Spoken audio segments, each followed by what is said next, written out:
or have another print disability which makes reading, holding a book, or turning a page difficult or impossible. The content is copyrighted by the respective publishers. For more information, please visit us on the web at nfradioreading.org. Hello, this is Debbie, and for the next hour, I'll be reading from the March 31st issue of the Batavia Daily News on the Niagara Frontier Radio Reading Service. Our first article, Pathstone to purchase the Ellicott Station. Severino says sales agreement has been executed. This article is written by Mike Pedinella. Ellicott Station has a buyer. Samuel Severino, Chief Executive Officer and President of Severino Companies in Buffalo, on Sunday reported that Pathstone Development Corporation of Rochester is purchasing the 5-story apartment building at 56 Ellicott Street. A property sales agreement between Ellicott Station and LLC and Pathstone has been executed, Severino stated in an email to the Daily News, which had asked him to confirm speculation that a deal with Pathstone had been reached. The residential project, consisting of 55 affordable residential units, will be sold to Pathstone upon the completion of that project. Ellicott Station, LLC, is currently continuing work on that project with final completion scheduled for May 1st, 2026. Calling it a complicated arrangement involving various funding sources and loans, Severino did disclose a sale price of approximately $15 million to $17 million.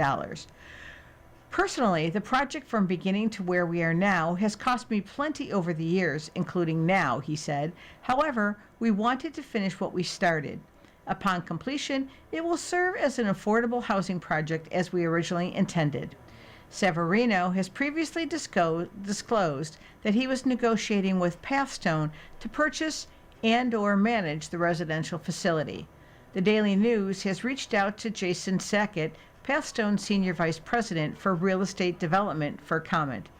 Pathstone, a not-for-profit community development and human services organization, has been in operation since 1969, primarily serving low-income families and economically distressed communities in New York, Pennsylvania, New Jersey, Ohio, Indiana, Virginia, Vermont, and Puerto Rico. Housing is one of its core focus areas, the others being workforce development, education, health, and community development. Restaurant beer garden in the works. Severino said the purchase agreement does not include the companion commercial project being undertaken by Severino's Ellicott Station Commercial LLC. Work will continue on the existing structure at 50 Ellicott, which will be renovated by Severino into commercial/retail/brewery space under updated plans being provided to the city of Batavia, reflecting the updated 2026 building code, he stated. Work will commence again once an updated building permit is issued by the city, with completion scheduled for early 2027. He said he expects to submit an updated permit application to the city of Batavia this week, adding that both brownfield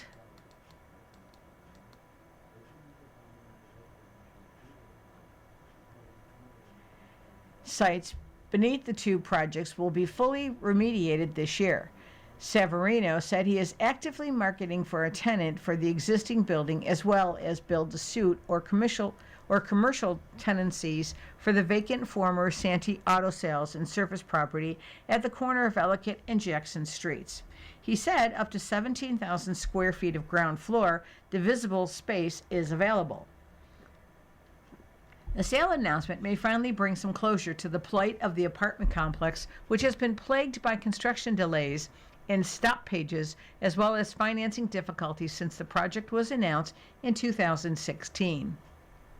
Currently, a lawsuit filed by Ellicott Station LLC and Ellicott Station Commercial LLC against the Genesee County Economic Development Center is pending in Genesee County Supreme Court. As reported in the Daily News in February, the LLCs are charging that the GCEDC with discriminating against potential low-income tenants at the mixed-use complex.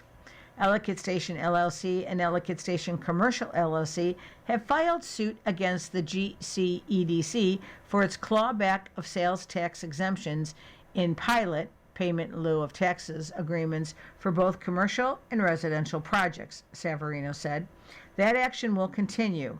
He added that the GCEDC sent a response to the suit late Friday, but he has yet to see the letter. Our next article, heavy damage in a Stafford house fire. Winds helped fuel the flames in Monday blaze. This article is written by Mark Gutman and Saul Hauser. A couple and their dog escaped without injury from a Monday afternoon fire which resulted in heavy damage to their home. Stafford firefighters responded just after 1 p.m. Monday to a house at 6170 East Morganville Road in Stafford, built in 1890 and owned by Thomas and Pamela Privatera. The fire began while the homeowners were making repairs in a bathroom, said Genesee County Fire Coordinator Tim Yeager. It then spread quickly through the walls, aided by windy weather. Firefighters from multiple departments worked amid heavy smoke before flames were visible outside. Yeager said the house's balloon frame construction contributed to the rapid spread of flames. It's a home that allows the fire to spread throughout it very quickly if it gets into the walls, into the wall cavities, he said, and that's what happened here. Yeager estimated that 8 or 9 fire companies responded to the fire. An investigation was still underway late Monday afternoon. A damage estimate was not available as of press time on Monday. Our next article, the No Kings rally draws area residents downtown. Area residents voiced concerns, including civil rights in the Iran war. This article is written by Matt Sertel. Cars honk their horns on Main Street as they drive by a long line of people gathered in protest. The crowd is expressing its displeasure with President Donald Trump visibly. Homemade signs touching on immigration enforcement, the war with Iran, civil rights, and more. I feel our democracy is under threat, says Carl Schneider of Batavia. I grew up after the civil rights movement. I grew up after the sexual revolution. It was much more optimistic time, and I just feel that we're threatened here domestically through Donald Trump and his sycophantic administration. The No Kings protest was among thousands conducted Saturday nationwide, and which also included events in Albion, Perry, Dansville, and Geneseo. Schneider held a sign calling for accountability, demanding the release of all the Epstein files, and also reading, "Stop the War." Why had he joined all the people lining Main Street? Some of it is selfish because it makes me feel better to know that I'm a participant in our democracy, and many people just aren't willing to get out there and do it, Schneider said. If you look down the line here, it's mostly boomers. That is what it is. But a lot of people have become so disenfranchised with an oligarchic system, especially the young people, that they don't even vote. Take a look at the election. How many people didn't vote? The apathy is horrible. So it makes me feel better to be a participant, an active participant. The nation's exceptionally divided, and the protesters open themselves up to a lot of potential and real abuse. It is a scary time to be on the street participating, or is it intimidating? Not at all, actually, Schneider said. It's very liberating. 90% of the reaction we get here from people is positive, thumbs up, honking horns. Just 10% of those flip us the bird or whatever. The protest was conducted in 20-degree temperatures with an occasional outburst from passing vehicles and onlookers, but otherwise largely polite on both sides. 2 counter-protesters stood on the opposite side of Main Street, with one holding a flag expressing support for immigration and customs enforcement.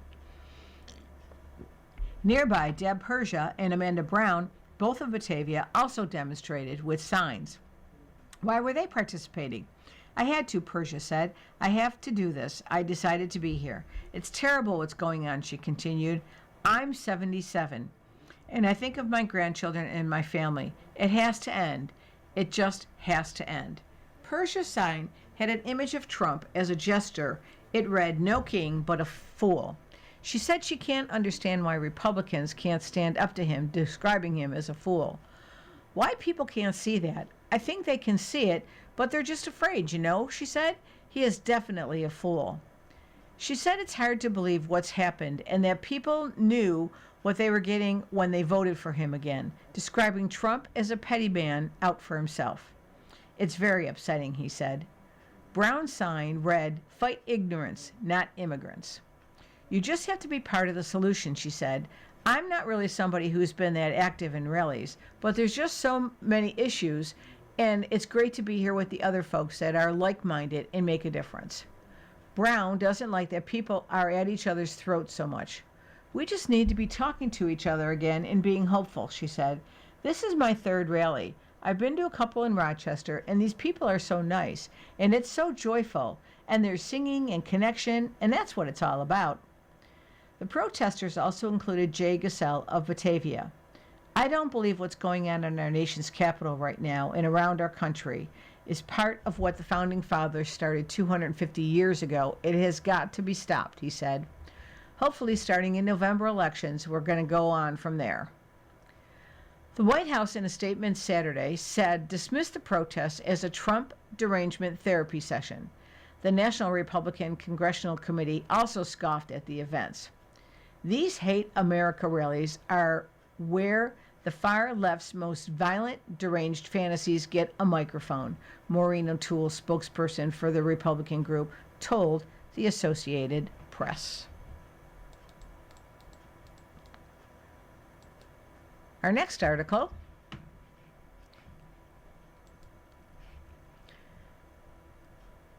involves the upcoming weather. Flood watch begins Tuesday in Glow. Multiple showers and thunderstorms expected, by Ben Beagle. Showers and thunderstorms expected Tuesday and Tuesday night have prompted the National Weather Service to issue a flood watch that includes the four-county Glow region. The watch, which is in effect from Tuesday morning through Wednesday evening, includes Genesee, Livingston, Orleans, and Wyoming counties. It also includes Niagara, Monroe, Northern and Southern Erie, Chautauqua, Cattaraugus, Allegheny, Ontario, Wayne, and Northern Cayuga counties. Excessive runoff may result in flooding of rivers and creeks, streams, and other low-lying and flood-prone locations, the Weather Service said.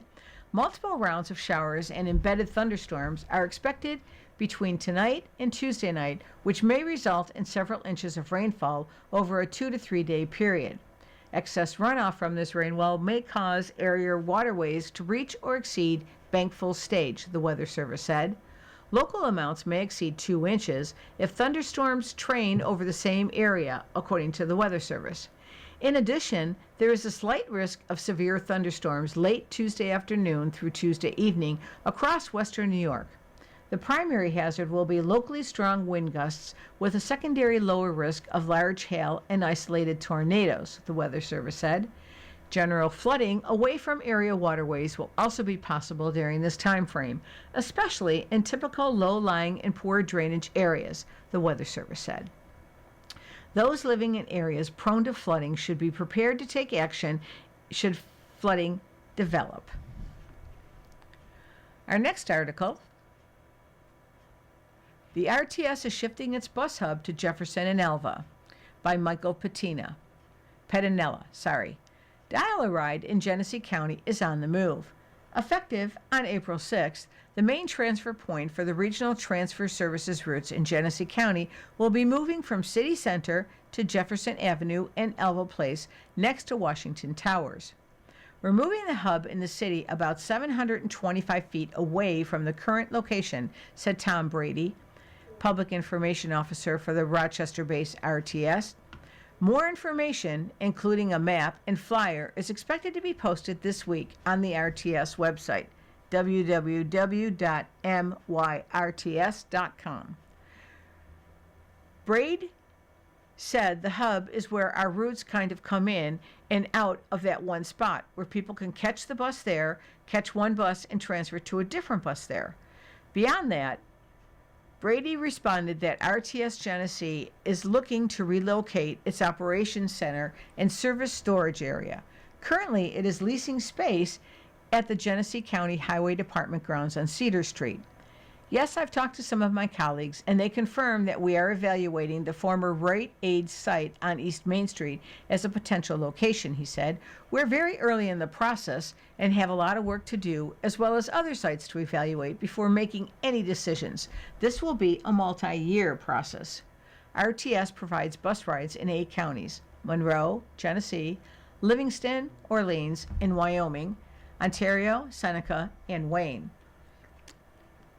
The agency is seeking funding to add Yates County to the mix after that county's legislature voted to join the authority. In Genesee County, RTS has 13 buses on the road and employs 18 people. Breed says it's a strong partnership with and support from county leaders. We wish to continue our partnership and relationship with the county, Breed said. We want to invest in the county and build a new facility for our team just to maintain and improve the service. We've actually been working on this across our service area. He said RTS previously built new facilities in Orleans, Wyoming, and Seneca counties. You are listening to a reading of articles and features from the Batavia Daily News on the Niagara Frontier Radio Reading Service. The Knights of Columbus are planning a chicken barbecue. A takeout chicken barbecue will be conducted April 19th by Our Lady of Batavia Knights of Columbus. The barbecue will take place 10 a.m. until sold out. Meals can be picked up at the rear of Ascension Parish's Slamba Hall at Sumner and Swan Streets.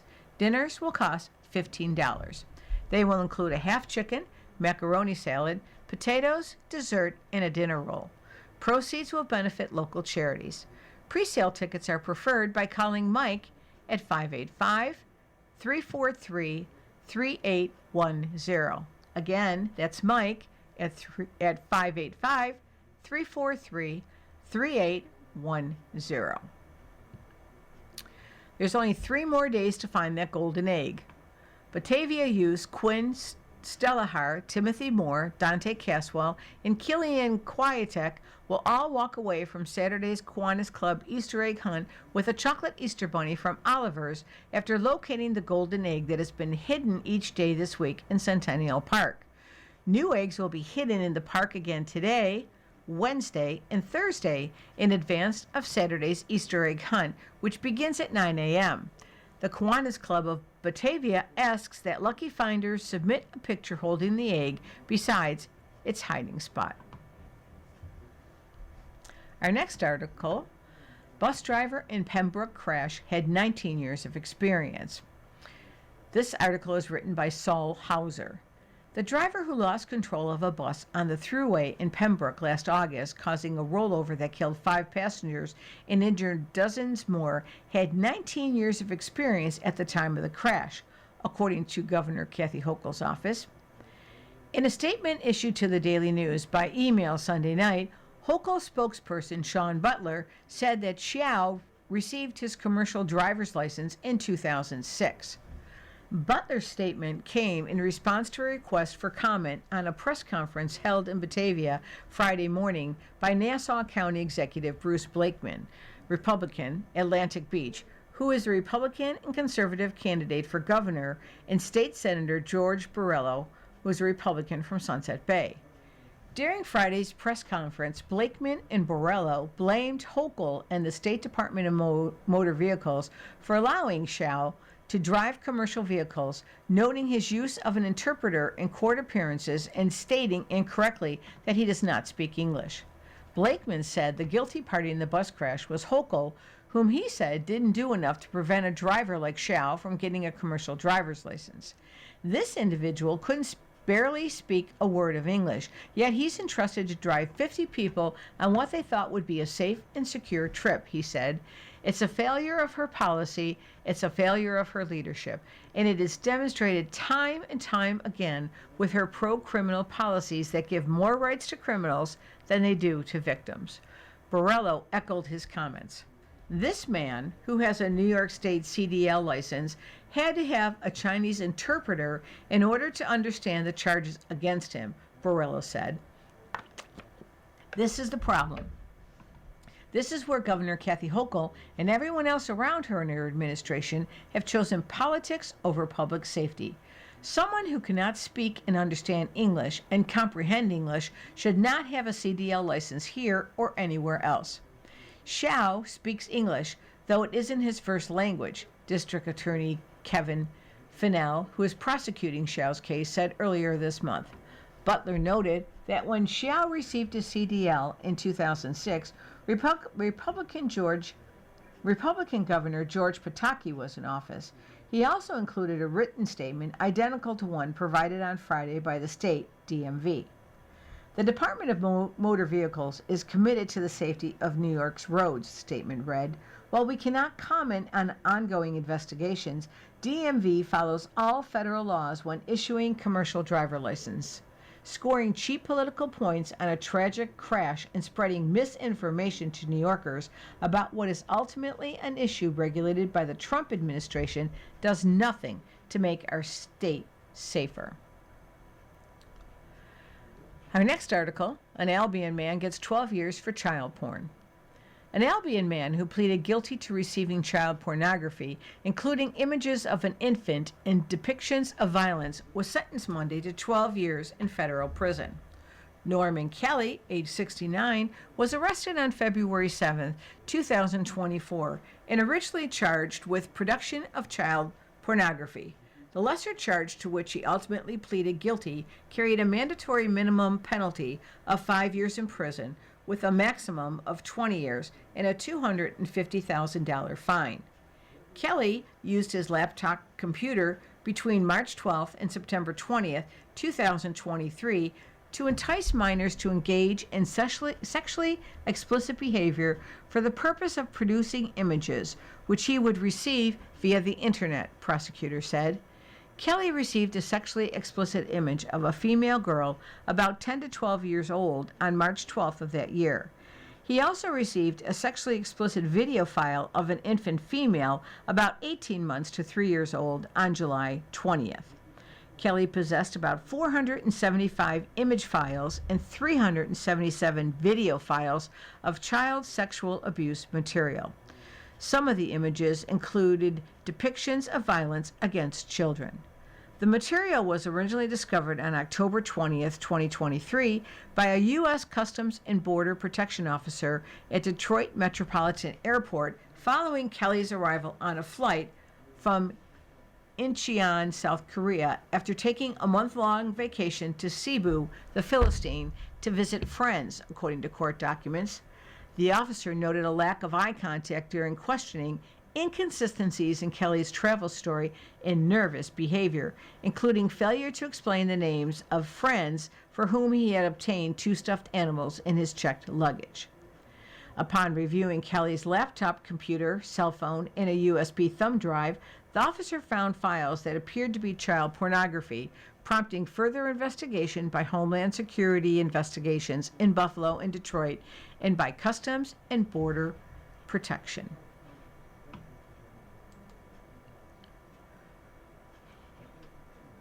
Our next article comes under the opinion page. Another view. Citizenship proof laws chase phantom fraud and threaten voters' access. The following editorial was originally written by the St. Louis Post-Dispatch editorial board and published in the St. Louis Post-Dispatch. Always beware the why not argument, especially when it comes to erecting barriers to voting in elections. In that case, the pertinent questions should always be, why? There's no good answer to the latter question regarding federal and Missouri state legislation that would require proof of citizenship to register to vote. Both the Federal Safeguard American Voter Eligibility, Save America Act, pending in Congress, and similar state legislation pending in Missouri would require voters to provide a birth certificate, passport, or other documentation of citizenship when registering. At this writing, prospects appear slim for passage of either. Good. But given that this voter suppression and disinformation scheme in sheep's clothing keeps stalking our politics these days, it's worth reviewing why these proposals aren't the harmless, common sense measures their supporters claim them to be. First, The entire stated motivation for these proposed restrictions is based on the fictional premise that non citizens are illegally infiltrating and impacting American elections. They're not, and there's absolutely zero evidence to the contrary. Study after study has found illegal non citizen voting to be something that almost never happens. What does almost mean? A Brennan Center analysis of 42 jurisdictions during the 2016 election found that alleged non-citizen voters was investigated, not necessarily proven, in just 30 instances out of more than 23 million total votes cast. Even the Heritage Foundation, one of President Donald Trump's closest allies and staunch backers of his false claims of rampant non-citizen voting, can't come up with evidence.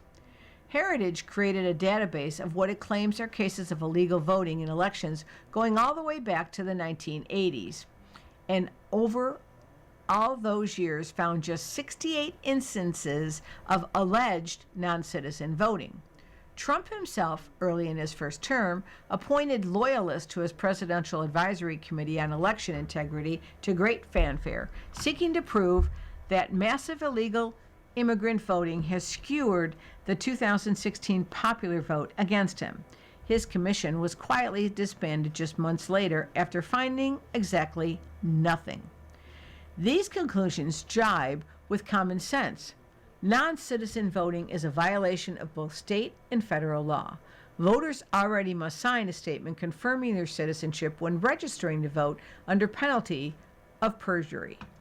Your average undocumented immigrant, already highly incentivized to keep his head down, is really going to risk drawing that kind of law enforcement scrutiny for the sake of casting one vote? That makes no sense. Which explains why there's no evidence that it ever happens outside the tiniest of margins. Still, some will say, why not? Why not just require citizenship proof anyway, just to be safe? What can it hurt?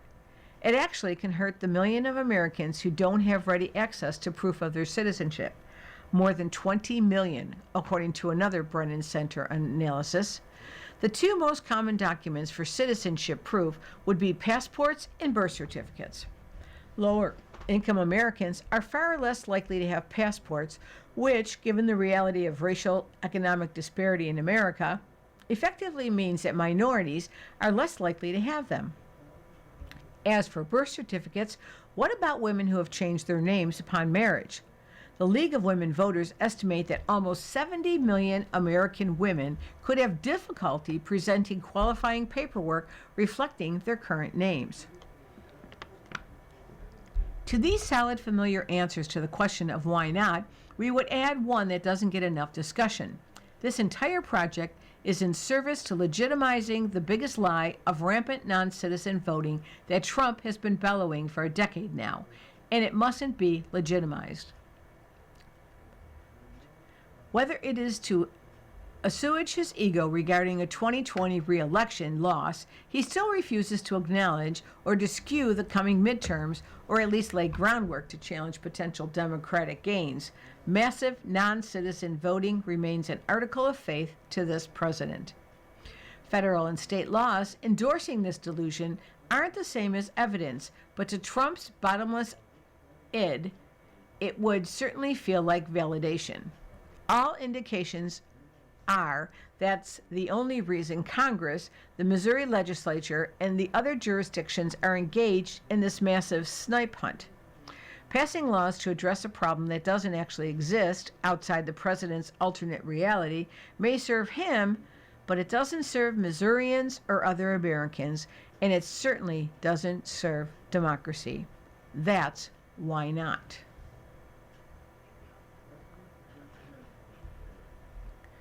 Moving along,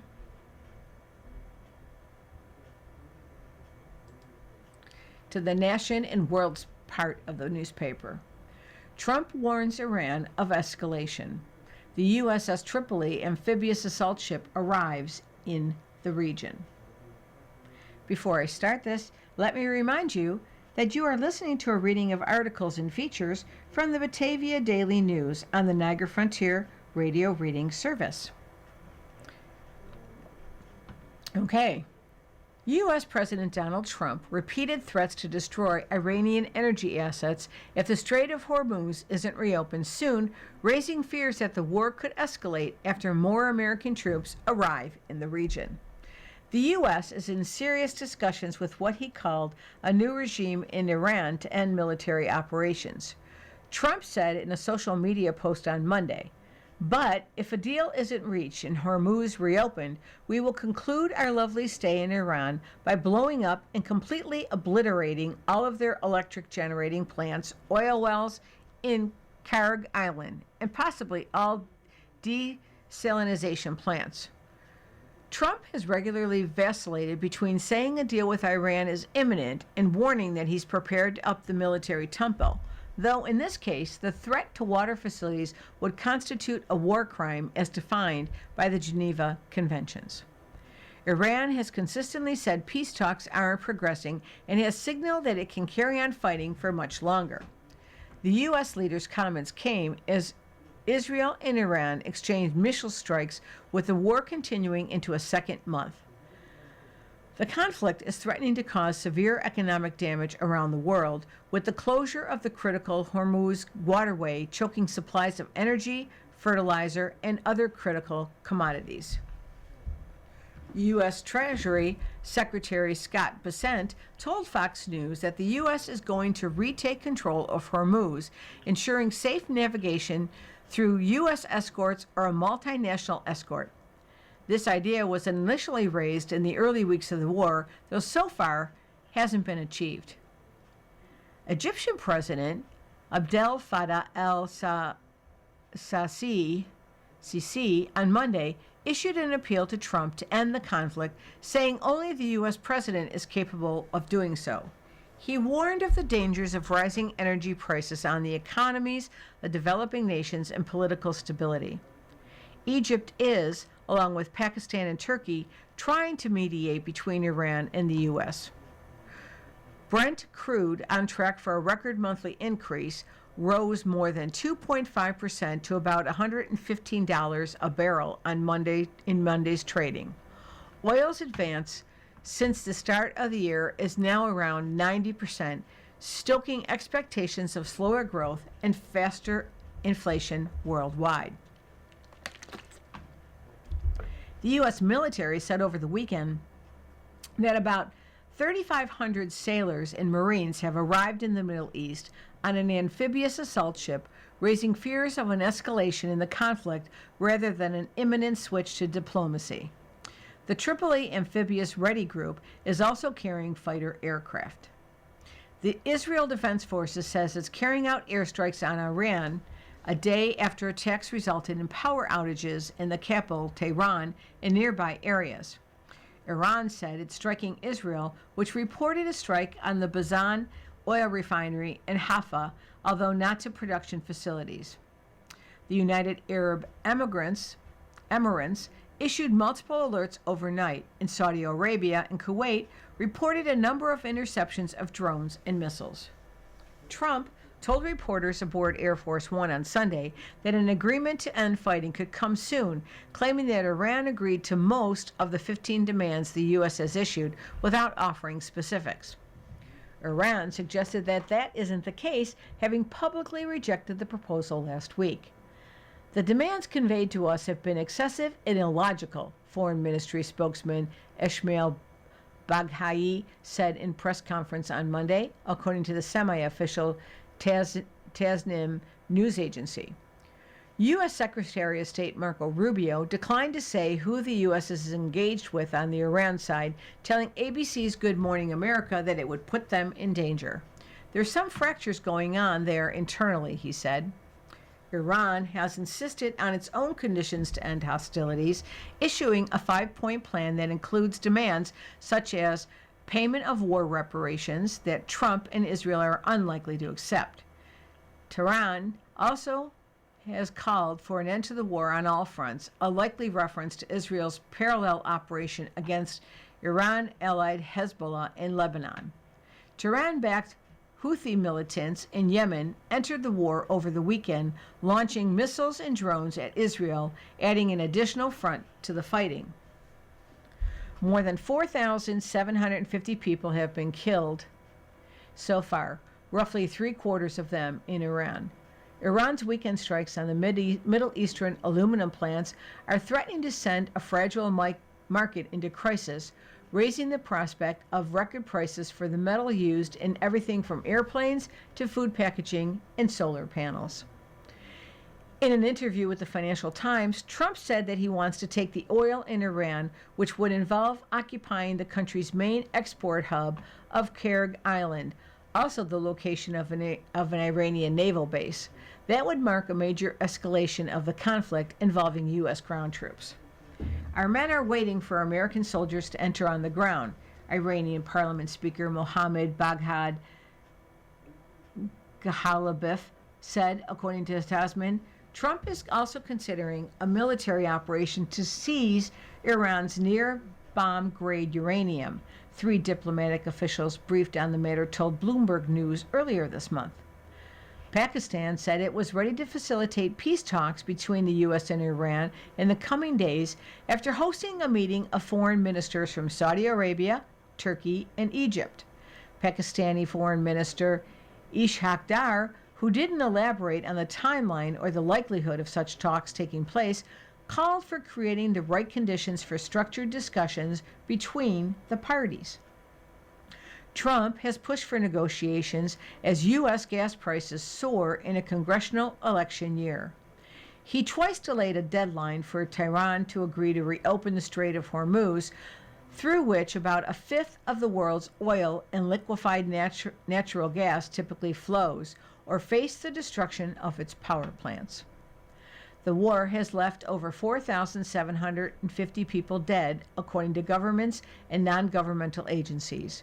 Around three-quarters of fatalities have been in Iran, while more than 1,100 people have died in Lebanon, where more than 1 million people have been displaced. Dozens of people have been killed in Israel and Arab Gulf states.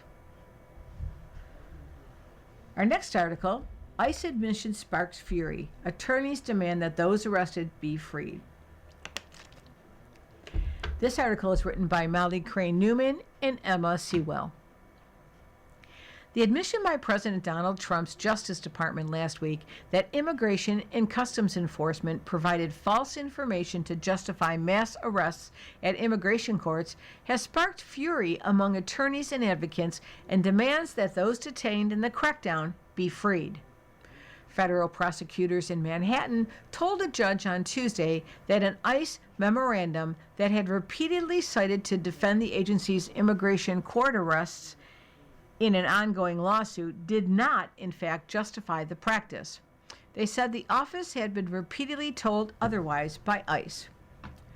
The New York Civil Liberties Union, one of the firms that brought the underlying suit challenging the lawfulness of courthouse arrests, is slated to formally address the revelation in the coming weeks. In a filing Wednesday, lawyers told the court the implications would be far-reaching. Every single person who has been impacted by ICE's erroneous interpretation of their own policy should be made whole, Murad Awadeh, the president and CEO of the New York Immigration Coalition, told the News Friday. That means reopening their cases, freeing them if they're being detained, and if they've been deported, allowing them back to continue their cases here in the United States. Lower Manhattan's 26th Federal Plaza has served as an epicenter of immigration court arrests since Trump's return to power, with chilling scenes of families torn apart playing out in the building's windowless halls almost daily last summer. More than half of those detained in the city last year were swept up by agents at the 41-floor facility towering over Foley Square, including more than 1,000 people and at least 150 children, according to ICE figures obtained by the Deportation Data Project and analyzed by the city. We've witnessed thousands of New Yorkers showing up to 26 Federal Plaza going to court for their check-in, Awada said. These are individuals who are literally following the process by the letter of the law, and instead of having the opportunity to fight their cases, they were trapped and detained. Beth Baltimore from The Door, a nonprofit that provides support to young New Yorkers in need, and one of the suit's plaintiffs, told the Daily News she was still assessing the potential ramification. "It is such a shock," Baltimore said. "The last year has been very frightening for so many people impacted." In apologetically alerting Manhattan federal judge Kevin Castile to the material mistaken statement of fact Tuesday, prosecutors said they would withdraw 4 briefs that relied on revised policy guidance issued by ICE's acting director Todd Lyons in a May 2025 memo. The prosecutor said Castile would need to revisit his September ruling that allowed immigration court arrests to continue and rejected the civil rights group's argument that the practice violated the Administrative Procedure Act. Castile's opinion relied on guidance ICE issued in a 2021 memo and in the superseding May 2025 memo, finding arrests were permitted at or near immigration courts. In the decision prosecutors now say he must receive new briefing on, Castile wrote, "The 2025 guidance was more expansive and permissive and found the groups had failed to show that they would succeed in proving ICE's courthouse arrest policies were arbitrary, capricious, or otherwise not in accordance with law." While Castile allowed the immigration court arrest to continue in his September decision, he granted a victory to the plaintiffs by halting a directive by the Justice Department that had ordered immigration judges to quickly dismiss cases to ease agents' abilities to make arrests. The judge has now given lawyers for the groups party to the suit, The Door and African Communities Together, 2 weeks to respond to the government's admission that it muddied the record. Castile has also ordered federal prosecutors and ICE to preserve all past, present, and future communications about the memo. Democratic officials have also sought answers from ICE and the Department of Homeland Security, including Representative Dan Goldman, a Democrat from New York, who wrote the agency heads Friday demanding a full accounting of everyone targeted under the erroneously applied policy. Allison Cutler, the supervising attorney from the Immigration Protection Unit at the New York Legal Assistance Group, which is not involved in the underlying suit, was hopeful that the acknowledgement would aid people arrested in immigration courts across the U.S. fighting deportation. "This is only going to be helpful in that we can now cite this and say, look, ICE has admitted that these detentions were not authorized, and then that will allow us to further the argument," Cutler said. The attorney said while the administration may have been startling, it wasn't surprising. "I think all of us who have been going to court from day one of the court detentions, this isn't shocking to any of us because we've been seeing ICE actively not following the law. Not only have we been seeing physical violence in the hallways, but there's been institutional violence as well as in circumventing folks' due process rights and their constitutional rights," Cutler said. In response to the development this week, a DHS spokesperson said ICE agents would not be deterred. "There is no change in policy. We will continue to arrest illegal aliens at immigration courts following their proceedings," an agency spokesperson said in a statement to the news. "It is common sense to take them into custody following the completion of their removal procedures. Nothing prohibits arresting a lawbreaker where you find them." Many of those taken into custody after immigration court hearings in Lower Manhattan, as the Daily News observed last year, were not positioned at the completion of removal proceedings. They were targeted seconds after appearing with asylum applications before judges who gave them dates to return to court, appearing to indicate that they were not at an imminent risk of deportation. Department of Homeland Security did not respond to the news's follow-up inquiries about what authorizes ICE to target people in immigration court as they pursue claims. While saying its arguments on one of the lawsuit's claims would need to be resubmitted, the Department of Justice in its Tuesday's filings said the error had no bearing on its legal positions on ICE's right to arrest people in other courthouses. In New York state courts, people are protected from being detained by ICE under New York's sanctuary policies, which the Trump administration has sought to publish New York over by interfering with billions in federal funding for critical infrastructure projects.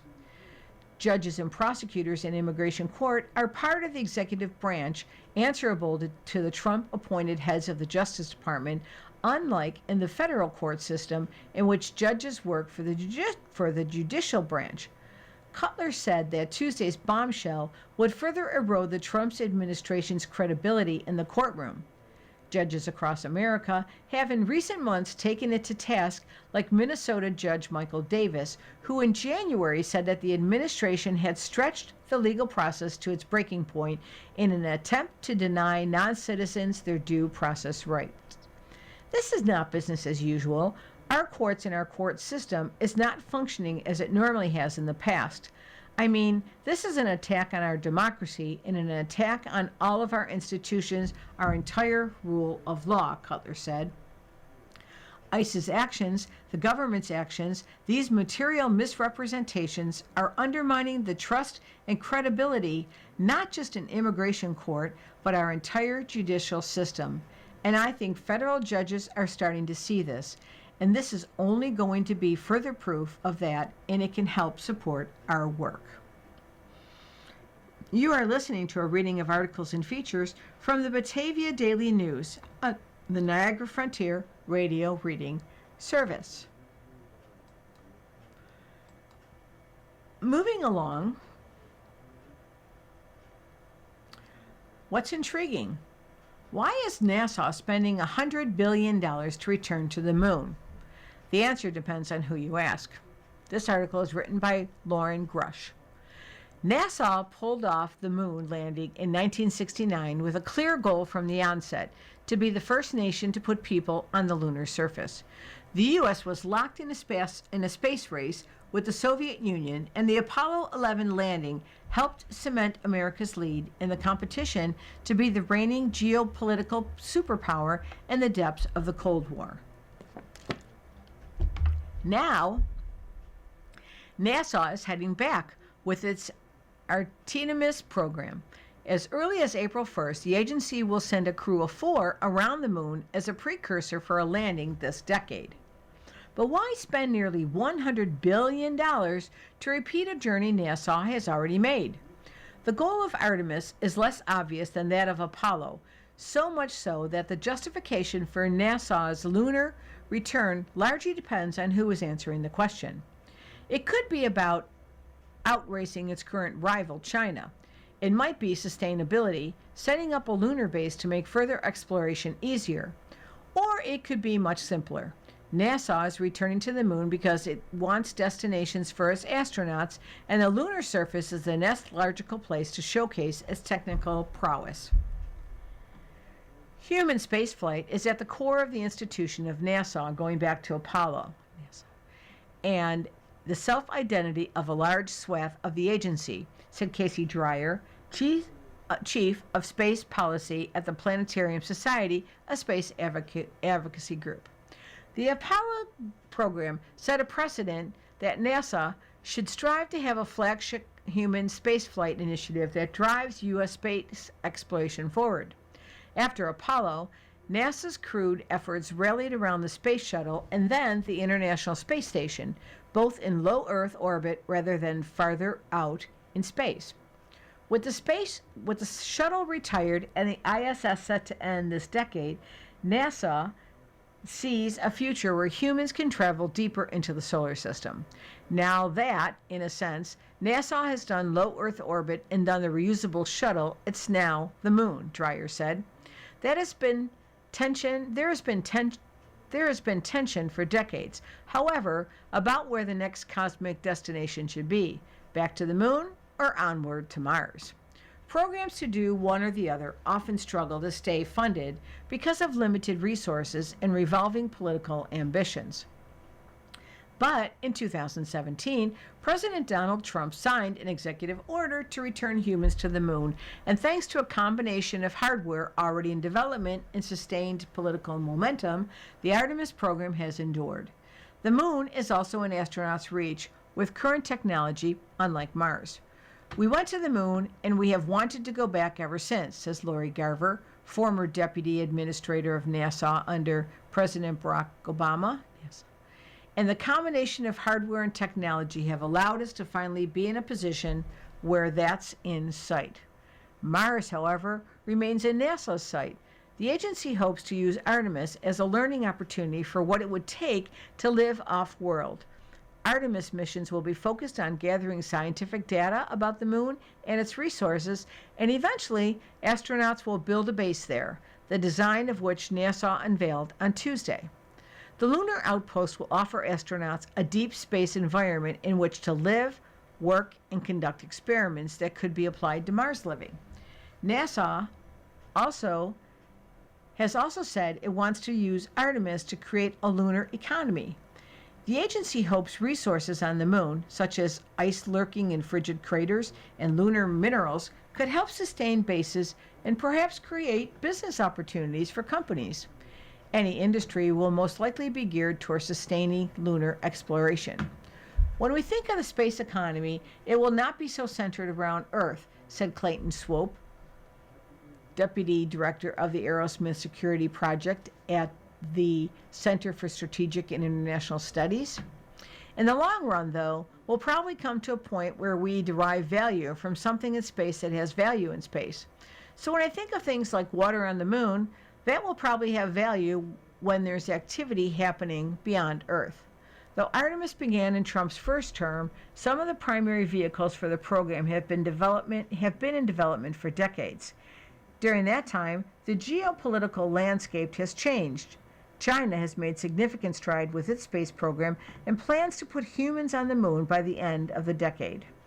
For lawmakers and defense hawks, that has added urgency to returning. Some, including former NASA administrator and former Senator Bill Nelson, have even said that China could lay claim to resources that would prevent the U.S. from exploring the moon. China could also militarize the moon, some analysts warned, putting U.S. space assets at risk. It's a situation not unlike the space race in the Cold War, but NASA is focused on peaceful exploration. And though the rhetoric for international cooperation is dimmed under the current administration, the Artemis program has mostly revolved around showing that the U.S. and allied nations can still achieve great things together. Apollo was anchored around national security, economic security, science, and then what I would call prestige, Swope said. I think those are really the same reasons that we continue to want to go to the moon today. For the Artemis 2 crew, who are set to head to the moon as early as Wednesday, it's about unlocking the moon's potential mysteries. We have the opportunity to answer the question that could be the question of our lifetime, which is, are we alone? Christina Couch, a NASA astronaut on the Artemis 2 mission, said during a news conference on Sunday, "The fact is that answering the question starts at the moon," Cox said. "The moon is a witness plate to our entire solar system's formation. It's a stepping stone to Mars, where we might have the most likelihood of finding evidence of past life, but it's also a Rosetta Stone for how other solar systems form." Moving on to sports, briefly. 17 Glow athletes star at the Ronald McDonald Senior All-Star Games.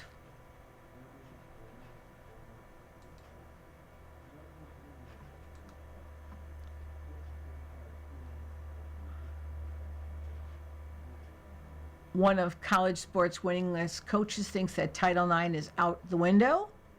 Jean Auriemma has been the women's basketball coach at Connecticut since 1985, and the way he views the piece of landmark legislation that made his career possible is sad.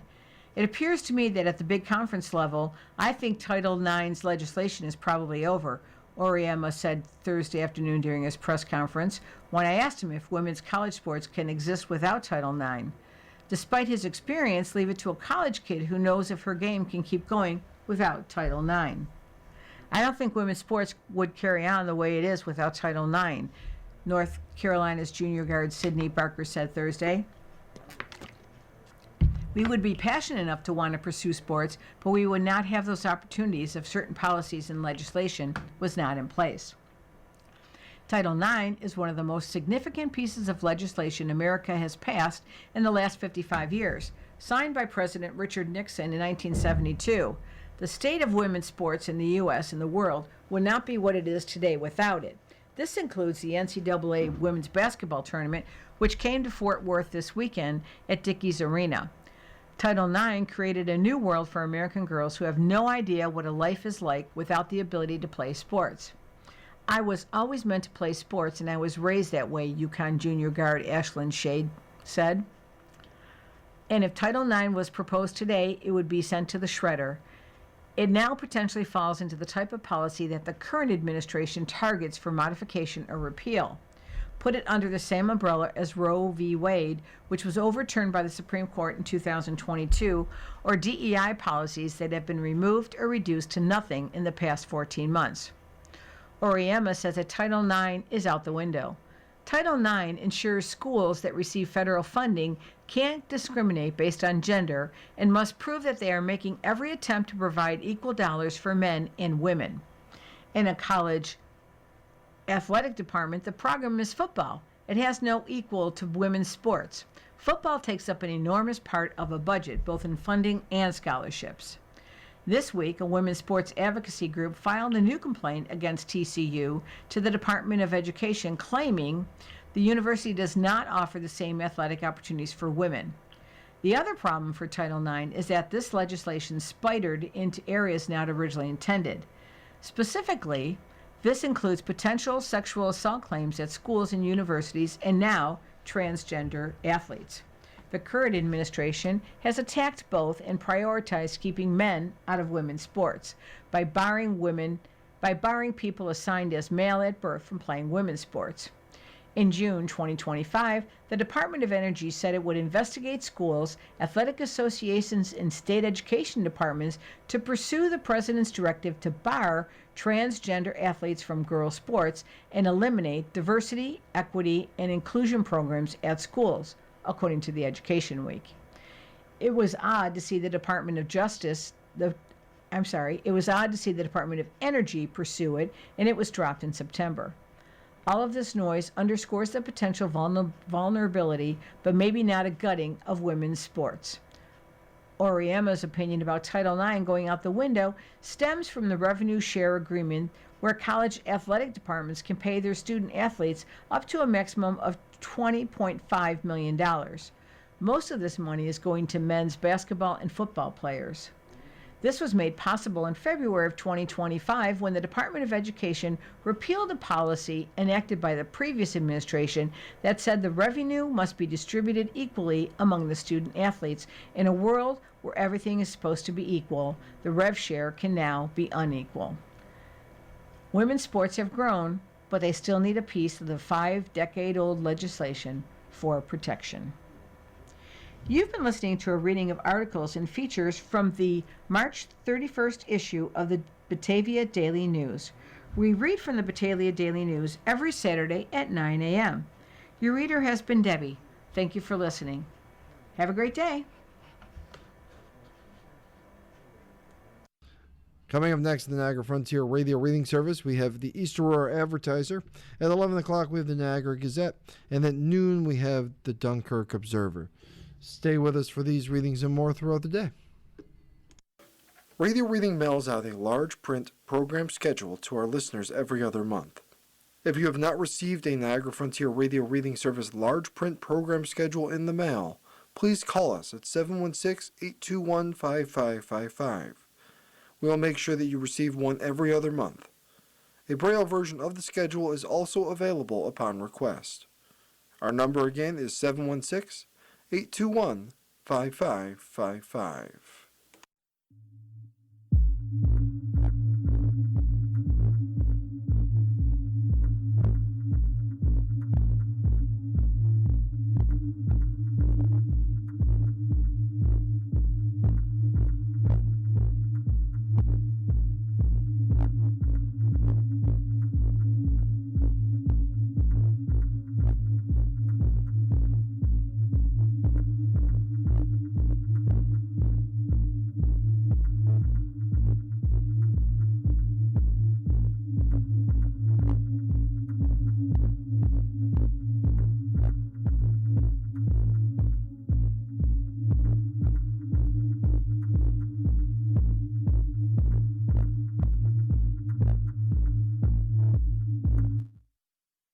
The following program is intended for listeners who are blind, have low vision, or have another print disability,